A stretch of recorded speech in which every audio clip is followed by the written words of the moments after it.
Le grand-père. Voici l'aïeul.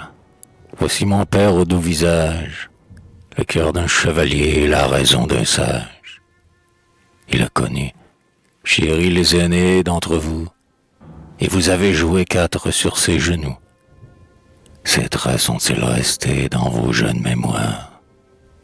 Gardez-les bien, ainsi que mes vieilles histoires, et les tendres conseils, les baisers, les secrets que vous avez reçus devant ces chers portraits. Pour chauve et blanc qu'il soit, admirez sur sa face la fraîcheur, la clarté, signe de bonne race. Un sang vif et léger, et riche de soleil, anime de sa peau le fin tissu vermeil. Cette lèvre sans fiel, d'une grâce infinie, mince et ferme, au besoin lancerait l'ironie. Cet œil plein de douceur, mais qui semble attristé, limpide, à ses éclairs d'ardeur et de gaieté. Vieux Français d'autrefois, en sa forte croyance, inflexible, il avait, pour autrui, l'indulgence. Joyeux dans la dispute et de propos charmants, ses ennemis l'aimaient, l'admiraient franchement. Heureux de le contraindre à rompre le silence, tout seul l'envie s'offrait à sa courtoise lance. Tant qu'il vécut, réglant notre heureuse maison, il était ma justice, il était ma raison. Ses notes, sur mes vers, par un goût sûr guidé, coupaient court aux écarts du style ou des idées. Critique et fin lettré, quoique docteur savant, il jugeait, il pensait lorsque j'allais rêvant. À l'icard étourdi qui part à tire-d'aile, sa main sage attachait le poids des grands modèles, m'enchaînait prêt à fuir dans le vague horizon, et faisait du bon sens mon heureuse prison. Il croyait, peu sensible aux couleurs entassées, qu'un mot juste suffit aux plus grandes pensées, que l'âme la plus haute est simple en ses discours.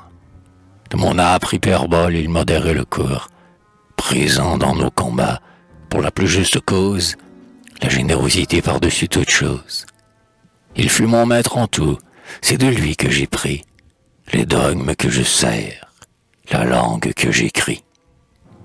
Tous vantaient sa raison qui jamais ne dévie, son esprit clair, charmant, loyal comme sa vie, acéré sans venin, gai sans être moqueur. Mais que serait-ce, enfant, s'ils avaient vu son cœur? De ses jeunes travaux connut la longue histoire, son obscur dévouement, plus noble que la gloire. Écolier, orphelin à 16 ans, ses labeurs soutenaient sans fléchir une mère et 2 sœurs. Le pain était amer, les soucis étaient rudes, et rien ne l'arrachait à ses nobles études. Il donnait, intrépide de son double devoir, tout le jour au métier et la nuit au savoir. Dans l'âge où mollement j'assemblais quelques rimes, il scrutait la nature et ses secrets intimes, voulant suivre en son art jusqu'au plus haut degré son père, le savant qu'il avait adoré. Car, s'oubliant, il fit 2 parts de sa carrière, ses aïeux puis ses fils eurent sa vie entière. Jeune homme, il travaillait, docile à cette loi, pour sa mère, et vieillard, il travaillait pour moi.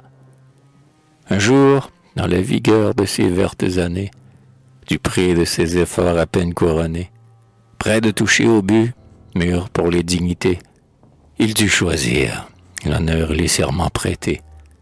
Obéit sur le champ, obéit avec joie, des succès, des honneurs lui fermèrent la voie. Et pour penser demain ce qu'il pensait hier, à son vieux roi fidèle, il resta pauvre et fier. Tel fut l'homme de cœur, père de votre père. Vous porterez son nom dignement, je l'espère. Si l'un de vous forfait au sang dont il est né, moi qui vous l'ai transmis, je serai condamné.